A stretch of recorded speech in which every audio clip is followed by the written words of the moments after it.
मोफत वीज योजनेअंतर्गत रूफटॉप सोलर पॅनल बसवण्यासाठी 78,000 रुपये मर्यादेपर्यंत अनुदान देण्यात येणार आहे। तसेच ग्राहकांना 300 युनिट पर्यंतची वीज मोफत मिळणार आहे। मुख्यमंत्री सौर कृषी वाहिनी योजना 2 अंतर्गत 7,000 मेगावॉट सौर ऊर्जा निर्मितीचे लक्ष्य गाठण्याचे नियोजन आहे। त्यामुळे शेतकऱ्यांना दिवसा वीज पुरवठा उपलब्ध होईल। शेतकऱ्यांच्यासाठी मागेल त्याला सौर कृषी पंप ही नवीन योजना सुरू करण्यात येईल। या योजनेअंतर्गत 8,50,000 नवीन सौर कृषी पंप बसवण्यात येतील। PM कुसुम योजनेअंतर्गत यावर्षी 1,00,000 सौर पंप स्थापनेचे उद्दिष्ट असून त्यापैकी 78,757 पंप आतापर्यंत कार्यान्वित झालेले आहेत। राज्यात सर्व उपसा योजनांचे सौर ऊर्जीकरण करण्यासाठी पुढील 2 वर्षात आवश्यक तो निधी उपलब्ध करून देण्यात येईल। तसेच उपसा सिंचन योजनेअंतर्गत ग्राहकांच्यासाठी वीज दर सवलतीस 1 वर्ष मुदतवाढ देण्यात येईल। वीज सेवा उपलब्ध नसलेल्या राज्यातील सुमारे 37,000 अंगणवाडी केंद्रांना सौर ऊर्जा संच देण्यात येणार आहे। वन्य प्राण्यांद्वारे होणाऱ्या शेती पिकांच्या नुकसानीला आळा घालण्यासाठी डॉक्टर श्यामाप्रसाद मुखर्जी जनवन विकास योजनेअंतर्गत शेतकऱ्यांना सौर ऊर्जा कुंपणासाठी अनुदान देण्यात येणार आहे।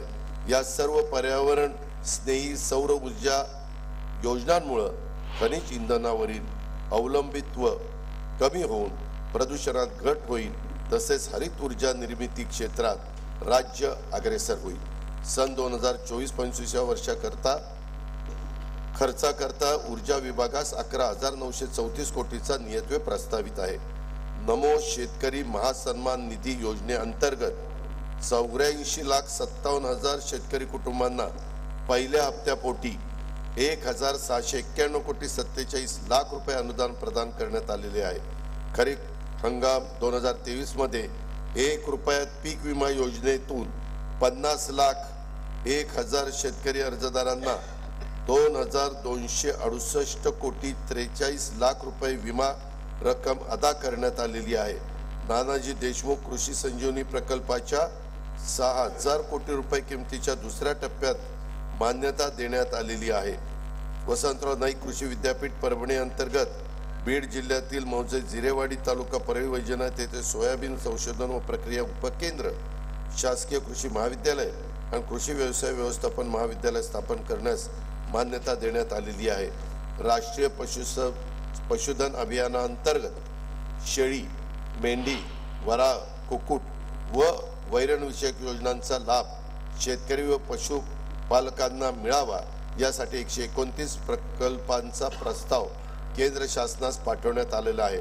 सन 2024-25 या वर्षासाठी कार्यक्रम खर्चाकरता कृषी विभागास 3,650 कोटी, पशुसंवर्धन व दुग्ध विकास आणि मत्स्य व्यवसाय विभागास 555 कोटी आणि फलोत्पादन विभागास 708 कोटी रुपयाचा नियोजित प्रस्तावित आहे।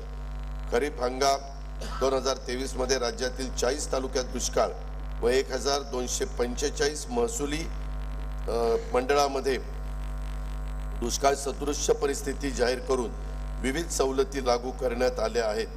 नैसर्गिक आपत्तीमुळे शेती पिकांचे नुकसान झालेल्या 44,82,000 शेतकऱ्यांना 3,825 कोटी रुपयांची रक्कम प्रदान करण्यात आलेली आहे। विविध नैसर्गिक आपत्तीमुळे झालेल्या शेती पिकांच्या नुकसानीकरता जुलै 2022 पासून 12,769 कोटी रुपयाची मदत देण्यात आलेली आहे।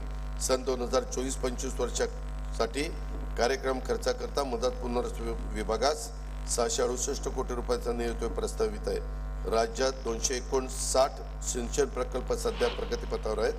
त्यापैकी 39 प्रकल्पाची कामे पूर्ण होऊन 2,34,000 हेक्टर जमीन सिंचन क्षमता निर्माण होणार आहे। बळीराजा संजीवनीतील जल संजीवनी योजनेतील 91 प्रकल्पापैकी 46 प्रकल्प पूर्ण झाले असून मार्च 2025 पर्यंत आणखी 16 प्रकल्प पूर्ण होणार आहेत। कोल्हापूर आणि सांगली जिल्ह्यात पूर व इतर नैसर्गिक आपत्तीमुळे वारंवार होणारे नुकसान टाळण्यासाठी जागतिक बँक सहाय्य 3,200 कोटी रुपये किमतीचा प्रकल्प हा राबवण्यात येणार आहे। महाराष्ट्र सिंचन सुधारणा कार्यक्रमाअंतर्गत येत्या 3 वर्षात राज्यातील 25 वर्षापेक्षा जुन्या 155 प्रकल्पाची दुरुस्ती तसेच 75 अपूर्ण सिंचन प्रकल्पाची कामे पूर्ण करण्यात येतील। याद्वारे 3,55,000 हेक्टर सिंचन क्षमता आणि 23.37 TMC पाणी साठा निर्माण होईल। त्यासाठी 15,000 कोटी रुपयाचा खर्च अपेक्षित आहे। विदर्भातला सिंचनाचा अनुशेष दूर करण्यासाठी 2,000 कोटी रुपयांची तरतूद करण्यात येईल। विदर्भासाठी महत्वाकांक्षी असलेल्या वैनगंगा नळगंगा नदी जोड प्रकल्पाद्वारे 3,71,000 हेक्टर क्षेत्रास सिंचनाचा लाभ होणार असून प्रकल्पासाठी आवश्यक तो निधी उपलब्ध करून देण्यात येईल। मराठवाड्यामध्ये ऊर्ध्व पैनगंगा, कृष्णा मराठवाडा, लेंडी, जायकवाडी टप्पा 2, नांदूर मधुमेश्वर, निम्न-दुधना, विष्णुपुरी टप्पा 2 या मोठ्या प्रकल्पांसह 11 मोठे प्रकल्प, 8 मध्यम प्रकल्प व 29 लघु पाटबंधारे प्रकल्पाची